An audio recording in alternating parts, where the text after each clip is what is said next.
আজ আমি তৈরি করব সুজি আর 2 কাপ দুধ দিয়ে ভীষণ মজাদার মিষ্টি রেসিপি। আর তৈরি করে নেওয়া খুবই সহজ, আশা করি ভীষণ ভালো লাগবে।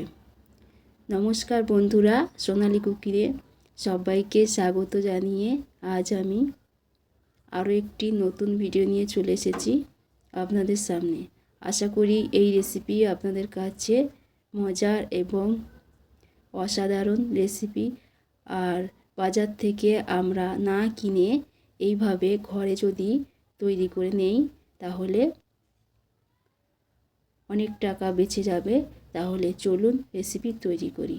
রেসিপি তৈরি করার জন্য একটা গ্যাসের উপর কড়াই বসিয়ে এখানে আমি দুধ দিয়ে দিলাম। একটু নেড়ে চেড়ে জাল করে নেব।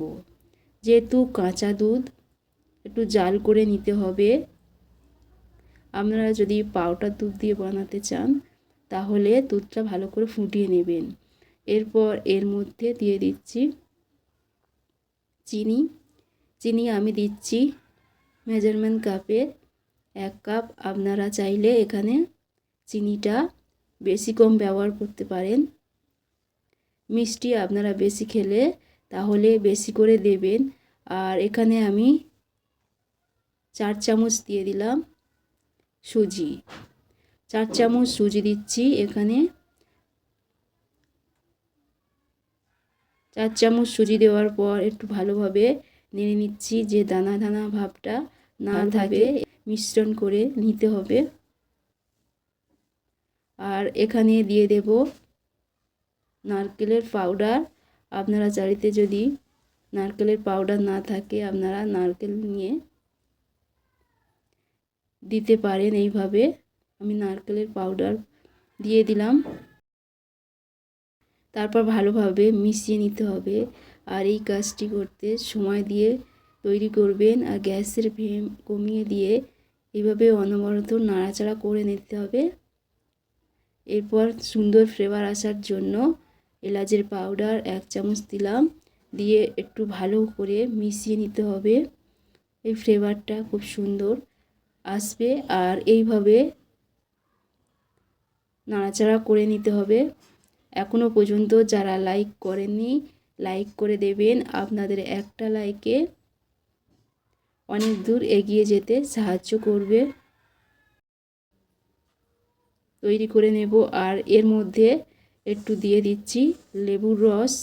আপনারা অনেকে ভাবতে পারেন যে দুধটা কেটে যেতে পারে, না, টক টক ভাব আসবে। খেতে ভীষণ মজার মিষ্টি রেসিপি তৈরি হবে। আশা করি এইভাবে আপনারা তৈরি করবেন। বাড়িতে এইভাবে তৈরি করে নিতে পারবেন। আর এখানে আমি দিয়ে দিচ্ছি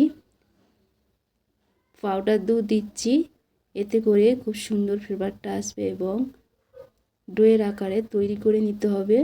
মিষ্টি তৈরি করে নেওয়া এতই সহজ আর অল্প সময়ে তৈরি করে নেওয়া যায়। আর যদি বাড়িতে তৈরি করে নেওয়ার কেউ দেখে বুঝতেই পারবে না যে বাড়িতে তৈরি করেছেন, যে কেউ ভাববে যে বাইরে থেকে এনেছে। এইভাবে মিষ্টিটা তৈরি করে একবার দেখবেন আর আমার কমেন্ট বক্সে জানাতে ভুলবেন না। এইভাবে ডোটা আমি তৈরি করে নিচ্ছি। এর দানা ভাবটা একদমই থাকবে না। সুন্দর করে প্যাচুলা দিয়ে এইভাবে চেপে চেপে ডোটা তৈরি করে নিতে হবে। এবারে আমার গ্যাস অফ করে দিলাম। তারপর গরম গরম কড়াই থেকে নামিয়ে নিলাম। আপনারা চাইলে প্লেটের মধ্যে মিষ্টিটা সাজিয়ে ফ্রিজে রাখতে পারেন, কিংবা এইভাবে আপনারা তৈরি করে নিতে পারেন। এখানে আমি একটু দিয়ে দিলাম পেস্তা বাদামটা দিয়ে দিলাম। আর এখানে আমি 10 মিনিট ধরে আমি ফ্রিজে রেখেছিলাম। তারপর আপনাদের কেটে দেখাচ্ছি যে কেমন হয়েছে। আশা করি আপনারা দেখেই বুঝতে পারছেন। আশা করি এই রেসিপি আপনাদের ভীষণ পছন্দ হয়েছে। আর আপনাদের দেখিয়ে দিচ্ছি কেমন হয়েছে। আজকে ভিডিওটি কেমন লাগলো অবশ্যই কমেন্ট করে জানাবেন। এতক্ষণ ধৈর্য ধরে ভিডিওটি দেখার জন্য অসংখ্য ধন্যবাদ।